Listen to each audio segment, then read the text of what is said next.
lagunak, gaur paisai naturalak zer diren esplikatuko dugu.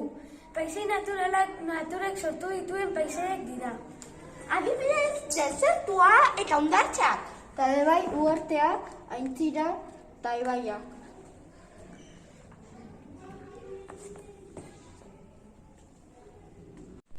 Paisaiak gizarti hartuak. Hauek dira gizakiak aldatutako paisaiak. Adibidez, hiriko paisaia, nekazaritza paisaia, paisai industriala. Paisaia aldatzen da, barruko prozesuak eta kanpoko prozesuak gertatzen direlako. Kanpoko prozesuek paisaia naturalak poliki-poliki aldatzen dute. Adibidez, haizea, temperatura eta euria.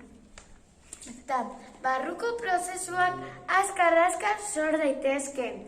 Sumendiak, lurrikadak, adibidez, La Palman uhartean sumendi batek erupzioa izan du.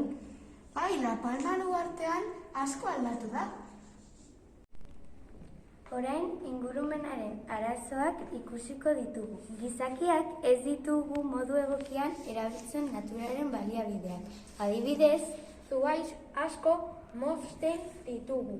Zaborra pilatzen ari gara.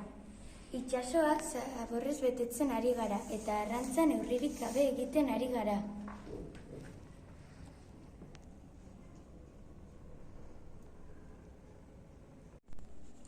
Arazo handia da basoak deforestatzea. Eta zer da hori?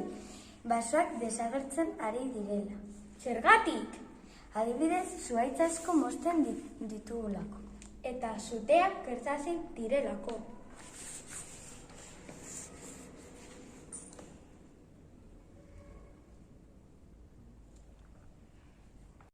Beste arazo bat da ur kontsumo handia. Ur pila gastatzen ari gara, eta gure planeta urik gabe geratzen ari da. Adibidez, hortzak eta eskuak garbitzen ura pila bat gastatzen dugu. Beste arazo bat da zaborrak eta hondakinak pilatzea.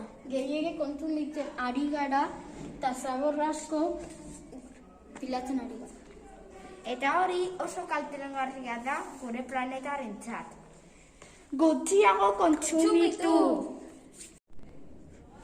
Baliabideak neurriz gain ustiatzea. Gizakiok ez ditugu modu egokian erabiltzen naturaren baliabideak.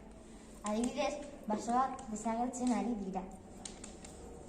Arrantza neurrik gabe egiten ari gara eta arrain kopurua gutxitzen ari da. Eta animaliak ez ditugu ondo zaintzen. Zer egin dezakegu gure planeta zaintzeko? Bat, paisaia naturala babestea. Bai, gure paisaia oso polita da, eta kutsatzen eta izorratzen ari gara, eta gure ohiturak aldatu behar ditugu. Bai, horrela lortuko dugu.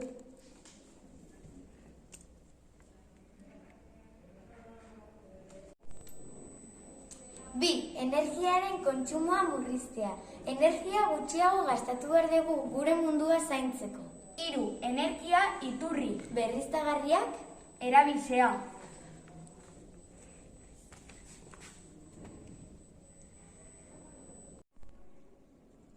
4, garraio publikoa eta bizikleta erabiltzea.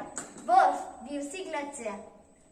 Ahal dugun guztia birziklatzea, hau da, erabilitako zerbait berriz ere erabili edo zerbait eraldatu berriro erabiltzeko.